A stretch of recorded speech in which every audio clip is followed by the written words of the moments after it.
ನಾನು ಸ್ವಾಮೀಜಿಯನ್ನ ರಾಜಕೀಯಕ್ಕೆ ಎಳೆದು ತರ್ತಾ ಇಲ್ಲ. ನಾನು ಸ್ವಾಮೀಜಿ ಉತ್ತರ ಕೊಡ್ಲಿ ಅಂತ ಕೇಳ್ತಾ ಇಲ್ಲ. ತಮ್ಮದೇ ಹೇಳಿಕೆಗೆ ಡಿಸಿಎಂ ಡಿಕೆ ಶಿವಕುಮಾರ್ ಸ್ಪಷ್ಟನೆಯನ್ನ ಕೊಟ್ಟಿದ್ದಾರೆ. ನಾನು ಸ್ವಾಮೀಜಿಯನ್ನ ರಾಜಕೀಯಕ್ಕೆ ಎಳೆದು ತರ್ತಾ ಇಲ್ಲ, ನಾನು ಸ್ವಾಮೀಜಿಯನ್ನ ಉತ್ತರ ಕೊಡ್ಲಿ ಅಂತ ಕೇಳ್ತಾ ಇಲ್ಲ ಅಂತ ಡಿಕೆ ಹೇಳಿದ್ರು. ಒಕ್ಕಲಿಗ ಸಿಎಂ ಆದ್ರೆ ಸ್ವಾಮೀಜಿ ಅವರಿಗೂ ಅಭಿಮಾನ, ನಮಗೂ ಅಭಿಮಾನ, ನಿಮಗೂ ಅಭಿಮಾನ ಅಲ್ವಾ ಅಂತ ಕೇಳ್ತಾ ಇದ್ದಾರೆ. ಸರ್ಕಾರ ತೆಗೆದವರನ್ನ ಜೊತೆ ಹೋಗಿದ್ದು ಸರಿನಾ ಅಂತ ಕೇಳಿದ್ರು. ಆಮೇಲೆ ನಿನ್ನೆ ಮಾತನಾಡುವಂತ ಸಂದರ್ಭದಲ್ಲಿ ಡಿಕೆ ಶಿವಕುಮಾರ್ ಅವರ ರಿಯಾಕ್ಷನ್ ಇತ್ತಲ್ಲ, ಒಕ್ಕಲಿಗರು ದಡ್ರಲ್ಲ, ಒಕ್ಕಲಿಗ ಸ್ವಾಮೀಜಿ ದಡ್ರಲ್ಲ, ಒಕ್ಕಲಿಗ ಸ್ವಾಮೀಜಿಗೆ ಕೇಳುವಂತ ಶಕ್ತಿ ಇದೆಯೋ ಇಲ್ವೋ ಗೊತ್ತಿಲ್ಲ ಅಂತೆಲ್ಲ ಮಾತನಾಡ್ಬಿಟ್ಟಿದ್ರು. ಇದು ಕೂಡ ಸಾಕಷ್ಟು ತೀವ್ರ ಆಕ್ರೋಶಕ್ಕೆ ಕಾರಣ ಆಗಿದ್ದಂತ ವಿಚಾರ. ಸ್ವಾಮೀಜಿ ಉತ್ತರ ಕೊಡಬೇಕು ಅಂತ ಕೇಳ್ತೀನಿ. ನಾನು ಸ್ವಾಮೀಜಿ ಉತ್ತರ ಕೊಡಬೇಕು. ಪಾಪ ಕುಮಾರಸ್ವಾಮಿ ಅವರು ಸ್ವಾಮಿಗಳ ಪ್ರೋಗ್ರಾಮ್ ಹೋಗಿದ್ರು, ಅನ್ನೋ ಕರೆದಿದ್ರು, ನಾವು ಹೋಗ್ಲಿಲ್ಲ. ಎಲ್ಲ ಮಂತ್ರಿಗಳು ಅವರೆಲ್ಲ ಹೋಗಿದ್ರು, ರಾಜು ಅವರು ಎಲ್ಲ ಹೋಗಿದ್ರು. ಹೊರಷ್ಟಕ್ಕೆ ಇಲ್ಲಿ ಆಪರೇಷನ್ ನಡೆದೋಯ್ತು. ಅವ್ರಿಗೂ ಸ್ವಾಮಿಗಳಿಗೂ ನಮ್ಮ ಒಕ್ಕಲಿಗರು ಒಬ್ಬ ಚೀಫ್ ಮಿನಿಸ್ಟರ್ ಆಗಿದ್ದಾನೆ ಅಂತ ಅವ್ರಿಗೂ ಅಭಿಮಾನ, ನಿಮ್ಗೂ ಅಭಿಮಾನ, ನಮಗೂ ಅಭಿಮಾನ ಅಲ್ವಾ? ಅದಕ್ಕೆ ಯಾರು ತೆಗೆದ್ರು ಅವ್ರನ್ನೇ ಏನಾದ್ರು ಜೊತೆಗೆ ಹಾಕೊಂಡು ಹೋದ್ರೆ ಈಗ ಚಲುವರಾಯ ಸ್ವಾಮಿ, ಕೃಷ್ಣ ಬೈರೇಗೌಡರು, ನಮ್ಮ 5 ಜನ 6 ಜನ ಕರ್ಕೊಂಡು ಕೇಳಿದ್ರು, ನನಗೂ ಹೇಳಿದ್ರು, ನಿಮ್ಗೆ ಕರ್ಕೊಂಡು ಹೋಗಿ ಆಶೀರ್ವಾದ ಬೇಕಲ್ಲ, ಹಿರಿಯರ ಆಶೀರ್ವಾದ ಬೇಕಲ್ಲ. ಹಂಗೆ ಇವ್ರಿಗೆ ಬೇಕಾದ್ರೆ ಇವ್ರಿಗೆ ಆಶೀರ್ವಾದ ಕೇಳ್ಕೊಳ್ಳಿ. ಕುಮಾರಸ್ವಾಮಿ ಕೇಳಿದ್ದು ತಪ್ಪು ಅಂತ ಹೇಳೋದಿಲ್ಲ, ಮಂಜುನಾಥ್ ಕೇಳೋದು ತಪ್ಪು ಅಂತ ಹೇಳೋದಿಲ್ಲ, ಅವರೆಲ್ಲ ಕೇಳಲಿ. ಯಾರು ಅವ್ರಿಗೆ ಬೆನ್ ಶೂರಿ ಹಾಕಿದ್ರಲ್ಲ. ನಾವು ಚುಂಚನಗಿರಿ ಮಠಕ್ಕೆ ಹೋಗಿದ್ದಕ್ಕೆ ಡಿಕೆಶಿಗೆ ಹೊಟ್ಟೆ ಉರಿದಿದೆ. ಡಿಸಿಎಂ ಡಿಕೆ ಶಿವಕುಮಾರ್ ಒಕ್ಕಲಿಗ ಸಮಾಜದ ನಾಯಕರಲ್ಲ, ಡಿಕೆಶಿಗೆ ಬುದ್ಧಿ ಭ್ರಮಣೆ ಆಗಿದೆ ಅಂತ ಹೇಳಿದ್ರು ಅಶೋಕ್ ಅವರು. ಸಿಕ್ಕಿದ್ದೇ ಚಾನ್ಸು ಅಶೋಕ್ ಅವರಿಗೆ.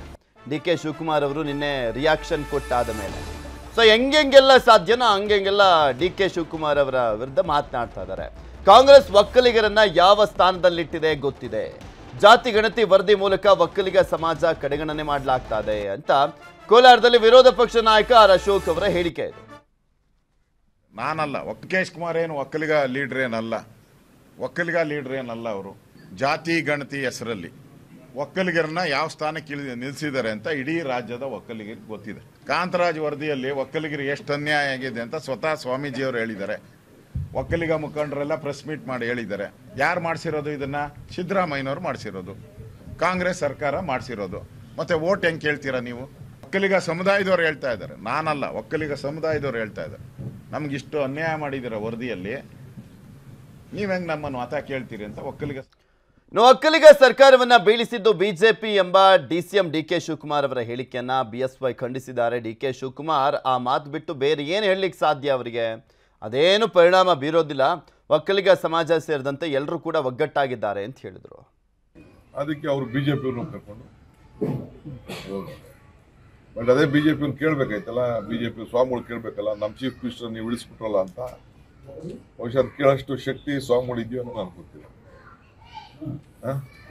ಬಿಜೆಪಿ ಒಕ್ಕಲಿಗನ ಚೀಫ್ ಮಿನಿಸ್ಟರ್ ಇಳಿಸಿದ್ರಲ್ಲ, ಅದು ಕೇಳಬೇಕು. ಯಾರು ಅಲ್ಲಿ ಹೋಗಿದ್ರಲ್ಲ ಅವರೇ ತಾನೇ ಇಳಿಸಿದ್ದು.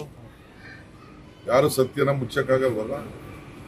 ಆಗ ದೇವೇಗೌಡರು ಏನು ಹೇಳಿದ್ರು, ಅವ್ರ ಮೇಲೆ ಏನು ಹೇಳಿದ್ರು, ಯಡಿಯೂರಪ್ಪನವರು ಕುಮಾರಸ್ವಾಮಿ ಮೇಲೆ, ದೇವೇಗೌಡರ ಮೇಲೆ ಏನು ಹೇಳಿದ್ರು, ನನಗೆ ಅಸೆಂಬ್ಲಿಲಿ ಅವೆಲ್ಲ ಏನು ಯಾವುದನ್ನು ಮುಚ್ಚಿಡಕ್ಕಾಗಲ್ವಲ್ಲ. ಎಂತೆಂಥ ಪದಗಳಲ್ಲಿ ನಾವು ಉಪಯೋಗಿಸಿದ್ರು, ಎಲ್ಲ ಪದಗಳನ್ನೆಲ್ಲ ಉಪಯೋಗಿಸಿದ್ರು. ನಾನು ಇವತ್ತರೂ ಒಂದಿನ ಆ ಥರ ಪದ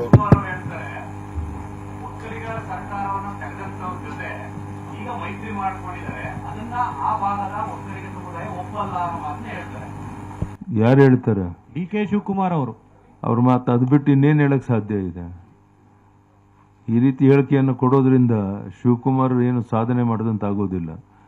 ಇವತ್ತು ಒಕ್ಕಲಿಗ ಸಮಾಜ ಇರಬಹುದು, ಎಲ್ಲ ಸಮಾಜದವರು ಒಟ್ಟಾಗಿ ಒಂದಾಗಿದ್ದಾರೆ. ಯಾವುದೇ ಕಾರಣಕ್ಕೆ ಯಾರೊಬ್ಬರು ಸಹ ಆ ಕಡೆ ಹೋಗೋದಿಲ್ಲ. ಅದು ಹೋಗಿ ಮಾತಾಡಲಿ ಶಿವಕುಮಾರ್ ಹೋಗ್ಬಿಟ್ಟು. ನಾನು ಉತ್ತರ ಕೊಡೋಕ್ಕಾಗತ್ತಾ ಅದಕ್ಕೆ? ಶಿವಕುಮಾರ್ ಎಲ್ಲದರಲ್ಲೂ ಪ್ರವೀಣ್ ಇರೋದ್ರಿಂದ ಅವರೇ ಹೋಗೋದ ಮಾತನ್ನ ಸ್ವಾಮೀಜಿಯವರು. ಇದೆಲ್ಲದ್ರ ಬಗ್ಗೆನೂ ಕೂಡ ಮತ್ತಷ್ಟು ಮಾಹಿತಿಯನ್ನ ಕೊಡ್ತಾ ಹೋಗ್ತಾರೆ ನಮ್ಮ ಪ್ರತಿನಿಧಿ ಕೃಷ್ಣ. ನಮ್ಮ ಜೊತೆ ನೇರ ಸಂಪರ್ಕದಲ್ಲಿ ಜಾಯ್ನ್ ಆಗ್ತಾ ಇದ್ದಾರೆ. ಕೃಷ್ಣ, ನಿನ್ನೆ ಡಿಕೆ ಶಿವಕುಮಾರ್ ಅವರು ಕೊಟ್ಟಂತ ಒಕ್ಕಲಿಗ ವಿಚಾರಕ್ಕೆ ಸಂಬಂಧಪಟ್ಟಂತ ಹೇಳಿಕೆ ಇನ್ನೂ ಕೂಡ ಯಾವ ರೀತಿಯಾಗಿ ರಾಜಕೀಯ ನಾಯಕರ ಮಾತುಗಳಲ್ಲಿ ಎಳೆದಾಡ್ತಾ ಇದೆ, ರಾಜಕೀಯವಾಗಿ ವಿಷಯಾಧಾರಿತ ಚರ್ಚೆಯ ಹೊರತುಪಡಿಸಿ ಇಂಥ ವಿಚಾರಗಳು ದೊಡ್ಡ ಮಟ್ಟದಲ್ಲಿ ಚರ್ಚೆ ಮಾಡುವ ಮುಖಾಂತರ ಮತಬೇಟೆಗೆ ಮುಂದಾಗ್ತಾ ಇದ್ದಾರೆ ಅಂತ. ಖಂಡಿತವಾಗ್ಲೂ ಪೃಥ್ವಿರಾಜ್, ಈಗಾಗಲೇ ಲೋಕಸಭಾ ಚುನಾವಣೆ ಹೊಸ್ತಿನಲ್ಲಿ ಎಲ್ಲೋ ಒಂದು ಕಡೆಗೆ ಒಕ್ಕಲಿಗ ಸಮುದಾಯವನ್ನ ಪ್ರಾಬಲ್ಯವನ್ನು ಸಾಧಿಸುವಂಥದ್ದು ಸೆಳೆಯುವಂಥ ನಿಟ್ಟಿನಲ್ಲಿ ಬಿಜೆಪಿ ಮತ್ತು ಜೆಡಿಎಸ್ ನಾಯಕರು ಮುಂದಾಗಿರುವಂಥದ್ದು. ನೀವು ಹೇಳ್ದಂಗೆ ಡಿ.ಕೆ. ಶಿವಕುಮಾರ್ ಕೊಟ್ಟಂತ ಹೇಳಿಕೆ ಈಗ ಬಿಜೆಪಿ ಮತ್ತು ಜೆಡಿಎಸ್ ನಾಯಕರಿಗೆ ಅಸ್ತ್ರವಾಗಿ ಸಿಕ್ಕಿರುವಂಥದ್ದು. ಯಾಕಂದ್ರೆ ಸಮುದಾಯದ ಸ್ವಾಮೀಜಿಗಳ ಬಗ್ಗೆ ಎಲ್ಲೋ ಒಂದು ಕಡೆ ಡಿ.ಕೆ. ಶಿವಕುಮಾರ್ ಹಗುರವಾಗಿ ಮಾತಾಡಿದ್ದಾರೆ ಅನ್ನೋದು. ಮತ್ತೆ ಬಿಜೆಪಿ ಜೆಡಿಎಸ್ ನಾಯಕರು ಕೂಡ ಸಮುದಾಯದಲ್ಲಿ ಒಂದು ರೀತಿ ತಮ್ಮ ಪ್ರಾಬಲ್ಯವನ್ನು ಸಾಧಿಸುವಂತ ನಿಟ್ಟಿನಲ್ಲಿ ಯಾವ ಕಾರ್ಯತಂತ್ರವನ್ನು ಮಾಡಿದ್ರು ಆ ಸಂದರ್ಭದಲ್ಲಿ ಡಿ.ಕೆ. ಶಿವಕುಮಾರ್ ಕೂಡ ಒಂದು ಹೇಳಿಕೆಯನ್ನ ಕೊಟ್ಟಿದ್ರು. ಅಂದ್ರೆ ಒಕ್ಕಲಿಗ ಸರ್ಕಾರವನ್ನ ಇದೇ ಬಿಜೆಪಿ ನಾಯಕರು ತೆಗೆದಿದ್ರು ಅನ್ನುವಂಥದ್ದು. ಈಗ ಯಡಿಯೂರಪ್ಪನವರು ಕೂಡ ಒಂದು ಹೇಳಿಕೆಯನ್ನು ಖಂಡಿಸಿದ್ದಾರೆ. ಇನ್ನೇನು ಡಿ.ಕೆ. ಶಿವಕುಮಾರ್ ಇಂದ ಹೇಳೋಕೆ ಸಾಧ್ಯ ಅನ್ನೋ ಒಂದು ಕೌಂಟರ್ ಕೂಡ ಕೊಟ್ಟಿರುವಂತದ್ದು. ಈಗಾಗಲೇ ಡಿ.ಕೆ. ಶಿವಕುಮಾರ್ ಅವರು ಮುಖ್ಯವಾಗಿ ಮೈತ್ರಿ ಸರ್ಕಾರ ಇದ್ದಂತ ಸಂದರ್ಭದಲ್ಲಿ ಸ್ವಾಮೀಜಿಗಳು ವಿದೇಶ ಪ್ರವಾಸದಲ್ಲಿದ್ರು. ಅಂತ ಸಂದರ್ಭದಲ್ಲಿ ಯಾರು ಸರ್ಕಾರ ತೆಗೆದ್ರು ಅದ್ರ ಬಗ್ಗೆ ಒಕ್ಕಲಿಗರೇ ಒಕ್ಕಲಿಗ ಸಂಬಂಧಪಟ್ಟಂತ ಬಿಜೆಪಿ ನಾಯಕರು ತೆಗೆದಲ್ಲ ಅದ್ರ ಬಗ್ಗೆ ಪ್ರಶ್ನೆಯನ್ನ ಮಾಡಬೇಕಾಗಿತ್ತು. ಒಕ್ಕಲಿಗ ಸಮುದಾಯದ ಸ್ವಾಮೀಜಿಗಳು ಶ್ರೀಗಳು ಕೇಳಬಹುದಾಗಿತ್ತಲ್ಲ ಒಂದು ಪ್ರಶ್ನೆಯನ್ನು ಮಾಡಿದ್ದಾರೆ. ಆದ್ರೆ ಈಗ ಅದೇ ಒಂದು ವಿಚಾರ ಈಗ ಡಿ.ಕೆ. ಶಿವಕುಮಾರ್ಗೆ ತಿರುಗುಬಾಣ ಆಗುವಂತ ನಿಟ್ಟಿನಲ್ಲಿ ಬಿಜೆಪಿ ಜೆಡಿಎಸ್ ನಾಯಕರು ಮುಂದಾಗಿರುವಂತದ್ದು. ಈಗಾಗಲೇ ಆರ್ ಅಶೋಕ್ ಅವರು ಕೂಡ ದೊಡ್ಡ ಮಟ್ಟದಲ್ಲಿ ಆಕ್ರೋಶವನ್ನು ಕೂಡ ವ್ಯಕ್ತಪಡಿಸಿದ್ದಾರೆ. ಬ್ರದರ್ ಅಂದ್ರೆ ಅಲ್ಪಸಂಖ್ಯಾತರನ್ನ ಬ್ರದರ್ ಅನ್ನುವಂತ ಡಿ.ಕೆ. ಶಿವಕುಮಾರ್ ಅವರು ಬಾಂಬ್ ಬ್ಲಾಸ್ಟ್ ಹಾಕುವಂತ ಬ್ರದರ್ ಅಂತ ಡಿ.ಕೆ. ಶಿವಕುಮಾರ್ ಅವರು ಒಕ್ಕಲಿಗ ಸಮುದಾಯದ ಬ್ರದರ್ ಅನ್ನೋದಕ್ಕೆ ಮುಂದಾಗೋದಿಲ್ಲ ಅನ್ನೋ ಹೇಳಿಕೆಯನ್ನು ಕೊಡೋದ್ರ ಮುಖಾಂತರವಾಗಿ ಒಕ್ಕಲಿಗ ವಿರೋಧಿ ಅನ್ನೋ ಒಂದು ಹೇಳಿಕೆಯನ್ನ ಆರ್ ಅಶೋಕ್ ಅವರು ಕೊಟ್ಟಿರುವಂತದ್ದು. ಅದ್ರ ಜೊತೆಗೆ ಪ್ರಹ್ಲಾದ್ ಜೋಶಿ ಆಗಿರ್ಬೋದು ಮತ್ತೆ ಮಾಜಿ ಮುಖ್ಯಮಂತ್ರಿ ಬಿ ಎಸ್ ಯಡಿಯೂರಪ್ಪ ಸೇರಿದಂತೆ ಪ್ರಬಲ ನಾಯಕರೆಲ್ಲರೂ ಕೂಡ ಈಗಾಗಲೇ ಡಿ.ಕೆ. ಶಿವಕುಮಾರ್ ಹೇಳಿಕೆಯನ್ನ ಖಂಡಿಸಿರುವಂತದ್ದು. ಈಗಾಗಲೇ ಲೋಕಸಭಾ ಚುನಾವಣೆಯಲ್ಲಿ ಹಳೆ ಮೈಸೂರು ಭಾಗದಲ್ಲಿ ಒಂದು ರೀತಿ ಒಕ್ಕಲಿಗ ಸಮುದಾಯವನ್ನು ಸೆಳೆಯೋದ್ರ ಮುಖಾಂತರವಾಗಿ ಅಲ್ಲಿ ಗೆಲ್ಲುವಂತ ನಿಟ್ಟಿನಲ್ಲಿ ಒಂದಷ್ಟು ಬಿಜೆಪಿ ಜೆಡಿಎಸ್ ನಾಯಕರು ತಂತ್ರಗಾರಿಕೆಯನ್ನ ಮಾಡ್ತಾ ಇರುವಂತದ್ದು. ಅದಕ್ಕೆ ಒಂದ್ ರೀತಿ ಎಲ್ಲ ಒಂದ್ ಕಡೆ ಅದು ಶಕ್ತಿ ಬಿಜೆಪಿ ಜೆಡಿಎಸ್ ನಾಯಕರಿಗೆ ಆಗುತ್ತೆ. ಮತ್ತೆ ಕಾಂಗ್ರೆಸ್ಗೆ ಲಾಭ ಆಗೋದಿಲ್ಲ ಅನ್ನೋ ಕಾರಣಕ್ಕೋಸ್ಕರವಾಗಿ ಡಿ.ಕೆ. ಶಿವಕುಮಾರ್ ಅವರು ಕೂಡ ಅವರಿಗೆ ಕೌಂಟರ್ ಕೊಡುವಂತ ಕೆಲಸವನ್ನ ಮಾಡ್ತಾ ಇದ್ದಾರೆ. ಹೀಗಾಗಿ ಸದ್ಯಕ್ಕೆ ಕಾಂಗ್ರೆಸ್ ಮತ್ತೆ ಬಿಜೆಪಿ ನಡುವಿನ ಈ ಒಂದು ಗುದ್ದಾಟ ಏನಿದೆ ಸದ್ಯ ಇನ್ನೂ ಕೂಡ ಮುಂದುವರೆದಿರುವಂತದ್ದು. ನೋಡ್ಬೇಕಾಗುತ್ತೆ ಇದು ಯಾವ ರೀತಿ ಯಾವ ಹಂತಕ್ಕೆ ತಲುಪುತ್ತೆ ಅನ್ನುವಂಥದ್ದು. ಪೃಥ್ವಿರಾಜ್, ಓಕೆ, ಧನ್ಯವಾದ ಕೃಷ್ಣ ನಿಮ್ಮೆಲ್ಲ ಮಾಹಿತಿಗಾಗಿ. ಕನ್ನಡಿಗರ ಮೆಚ್ಚಿನ ನಿಮ್ಮ ನ್ಯೂಸ್ 18 ಕನ್ನಡ ಈಗ ವಾಟ್ಸ್ಆಪ್ನಲ್ಲಿಯೂ ಲಭ್ಯ. ಕರ್ನಾಟಕ ಮತ್ತು ದೇಶ ವಿದೇಶದ 360 ಡಿಗ್ರಿ ಸುದ್ದಿ ವಿವರವನ್ನ ನೀವು ನಿಮ್ಮ ಕೈ ಬೆರಳುಗಳಲ್ಲಿಯೇ ಪಡೆಯೋದಿಕ್ಕೆ ಈ QR ಕೋಡ್ ಅನ್ನ ಸ್ಕ್ಯಾನ್ ಮಾಡಿ. ನಮ್ಮ ಚಾನೆಲ್ ಅನ್ನ ಫಾಲೋ ಮಾಡಿ, ನೋಟಿಫಿಕೇಶನ್ ಆನ್ ಮಾಡಿ.